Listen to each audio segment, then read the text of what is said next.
Course Map.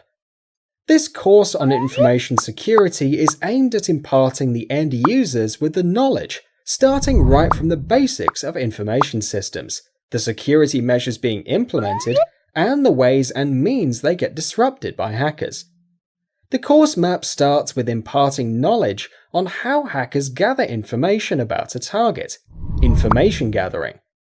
An information system is comprised of individual systems, which, when connected, become a network, and when they start rendering services, they are known as a web. Even though information gathering and system-based cracking seem to be a good place to start, it really all starts with executing malicious software on the target system, or malware, and it would be unjust if it was not dealt with as the first step. Revising the flow, the course map starts with malware, followed by information gathering and the rest.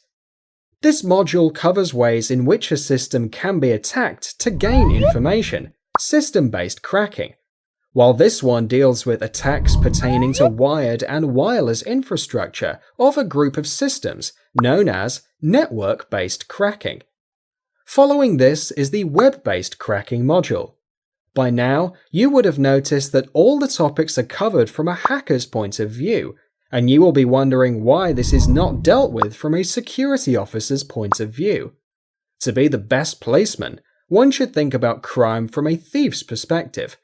In the same way, in order to be a good security specialist, one must think from a hacker's perspective. This module, Vulnerability Assessment and Penetration Testing, deals with the prospects of evaluating an information system and its security state from a hacker's perspective.